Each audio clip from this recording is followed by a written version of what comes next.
Good morning साथियों, आज हम डीसी ऑफिस में निकली रिक्रूटमेंट के बारे में बताने जा रहा हूं। यह रिक्रूटमेंट पश्चिमी सिंहभूम चाईबासा से निकल कर आई है। तो आइए हम लोग जानने का प्रयास करते हैं। साथ ही साथ यह जॉब जो है, जो रिक्रूटमेंट आई है, यह कॉन्ट्रैक्चुअल जॉब है। आप यहाँ पे देख पा रहे होंगे कि संप्रेक्षण गृह चाईबासा के अंतर्गत संविदा के आधार पर इच्छुक अभ्यर्थियों से आवेदन पत्र आमंत्रित किया जाता है। आप देख पा रहे हैं। चलिए अब इसको हम जो लोग जानने का प्रयास करते हैं कि पद का क्या क्या नाम है। तो यहाँ पे इसका पद का जो नाम है साथियों, सो पहला यहाँ पद है परामर्श, देख पा रहे होंगे यहाँ पे, और दूसरा भंडारपाल सह लेखापाल की आई है। ठीक है, देख पा रहे हैं। इसकी आवेदन जो आप करेंगे फॉर्म भरने के बाद, यह ऑफलाइन फॉर्म है। इसे आप रजिस्टर्ड डाक के माध्यम से आप इसको फॉरवर्ड कर सकते हैं, स्पीड पोस्ट के माध्यम से और कुरियर के माध्यम से। ये तीनों वे में आप इसे फॉरवर्ड कर पाएंगे। चलिए आगे हम देखते हैं कि आगे क्या प्रोसेस है। यहाँ पे देख पाते हैं सबसे पहले कि इसकी पदों की संख्या कितना है। तो यहाँ पे आप देख रहे हैं कि पदों की संख्या जो है साथियों, यहाँ पे एक ही पद है और इसकी सैलरी जो है परामर्शी के लिए जो सैलरी यहाँ पे दी जाएगी आपको 31,311 रुपये। यहाँ पे आप देख पा रहे हैं इसकी सैलरी, यह अनारक्षित है। ठीक है, और इसमें आपकी योग्यता कम से कम पीजी होनी चाहिए सामाजिक विज्ञान एवं मनोविज्ञान में। ठीक है, फिर भंडारपाल सह लेखपाल के लिए एक ही सीट है। यहाँ पे आप देख पा रहे हैं इसकी सैलरी 15,127 रुपये आपको दिया जाएगा। यह भी अनारक्षित है, यह स्नातक और वाणिज्य के लिए। ठीक है, आप यहाँ पे देख पा लिए। आगे हम लोग आते हैं और आगे की प्रोसेस देखते हैं। थर्ड नंबर में क्या कह रहा है। यहाँ पे थर्ड नंबर में आप देख पा रहे होंगे, यहाँ पे आपकी आयु की गणना जो है, उम्र सीमा जो है, उम्र सीमा जो आपकी है, आयु की जो गणना की जाएगी आपका यहाँ पे किया जाएगा 1/8/2025 के अनुसार से आपकी आयु की गणना की जाएगी।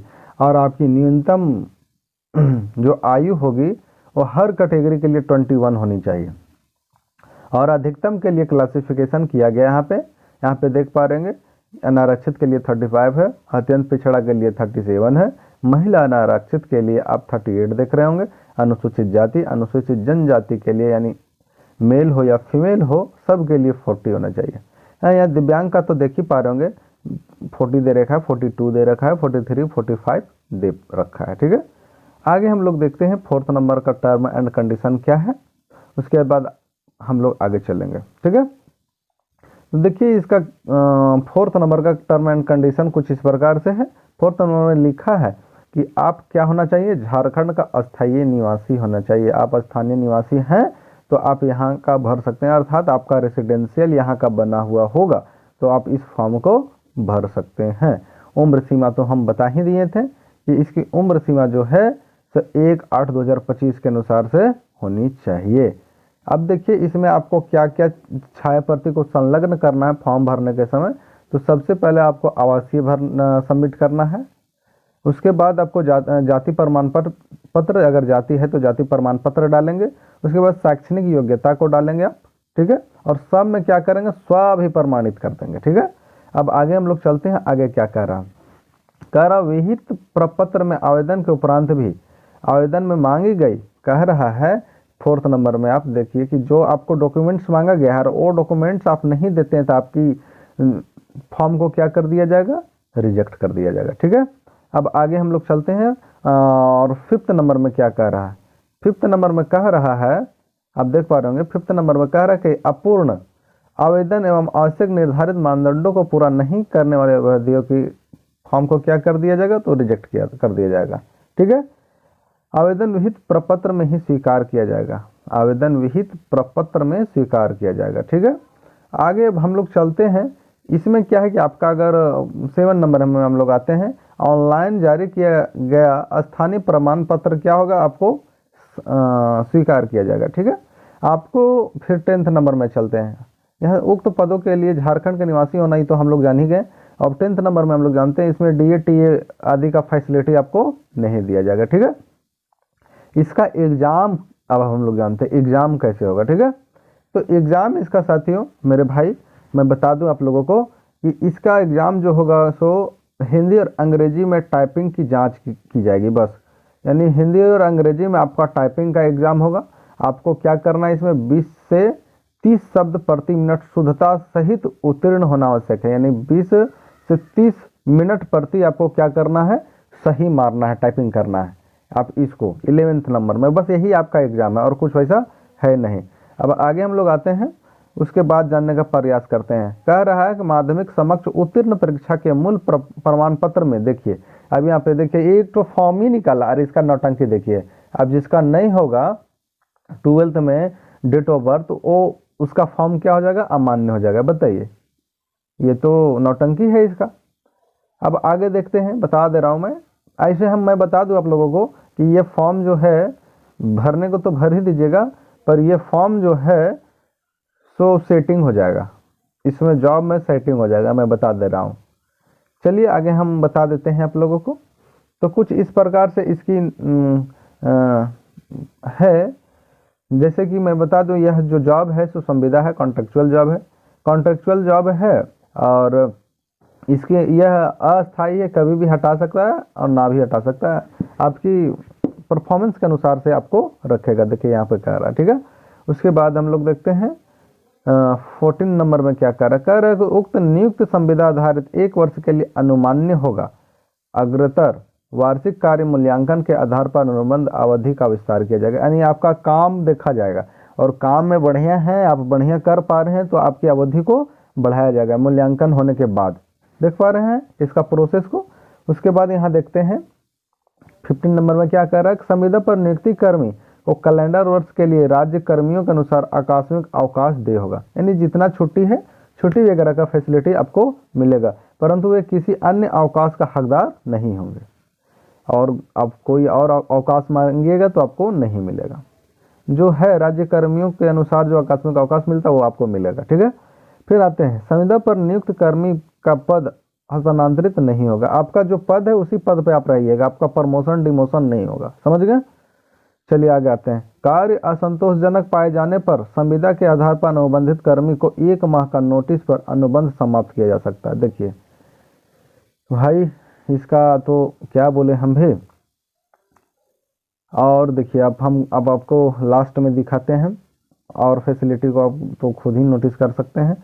किसी अभ्यर्थी द्वारा प्रस्तुत दस्तावेज अवैध फर्जी पाए जाने पर समिति को नियुक्ति रद्द करने का अधिकार होगा और देय राशि का वसूली किया जाएगा। अब देखिए, आप किसी प्रकार से अमान्यजनक या फर्जीवाड़ा करते हैं तो आपको साथ क्या होगा, आपको स्वीकृति, आपको जो प्रमाण पत्र मिलेगा, ज्वाइनिंग लेटर, उसे रद्द कर दिया जाएगा और सरकार के अनुसार से जो वसूली करना होगा, जो धन राशि के दंड के रूप में आपको देना होगा, वो उनके अनुसार आपको देना होगा। फिर कह रहा है किसी भी विवाद की स्थिति में चयन समिति का निर्णय अंतिम होगा, वो चयन खुद ही करेंगे, ठीक है। अब आगे हम लोग आते हैं और जानने का प्रयास करते हैं। अब ख में हम लोग जानते हैं। इसके बाद फिर एक यहाँ पे आपको बता दूं मैं कि आवेदन हेतु प्रपत्र नियम शर्तें को विस्तृत जानकारी आपको अगर लेना है तब इस साइट पे जाइए www.chaibasa.nic.com में जाइए और इसको आप विजिट कीजिए। यहाँ से आपको सब प्रकार के मिल जाएंगे पॉलिसी जानकारी, ठीक है। अब यहाँ पे आप देख रहे हैं कि संविदागत नियोजन पूर्णतः स्थायी होगा, अस्थायी होगा एवं किसी भी तरह का नियमितीकरण एवं पूर्ण नियोजन का दावा मान्य नहीं होगा, ठीक है। आप ये देख पा रहे हैं।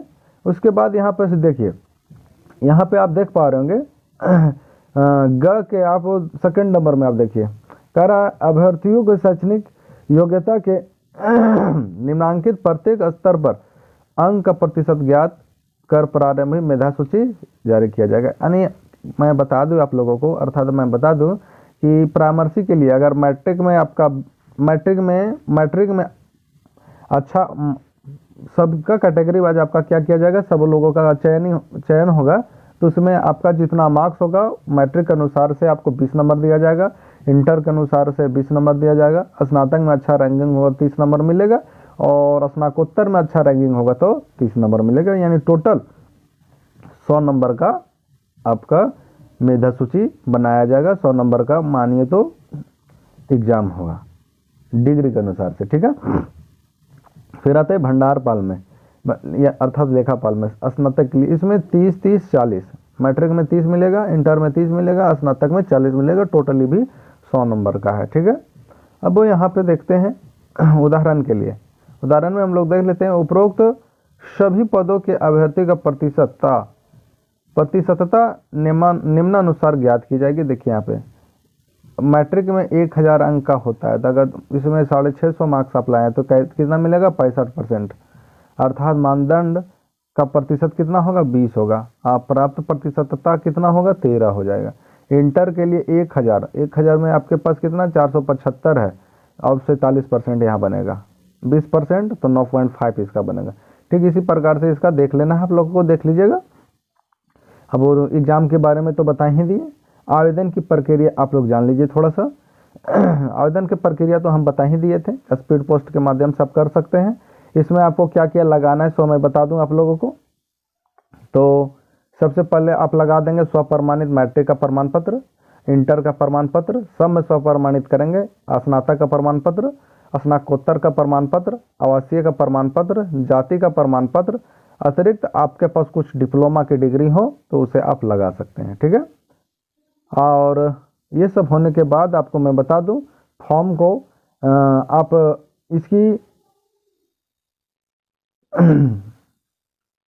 यहाँ पे आपको भेजना है, यहाँ पे भेजना जिला दंडाधिकारी पश्चिमी सिंहभूम चाईबासा में आपको फॉरवर्ड करना है।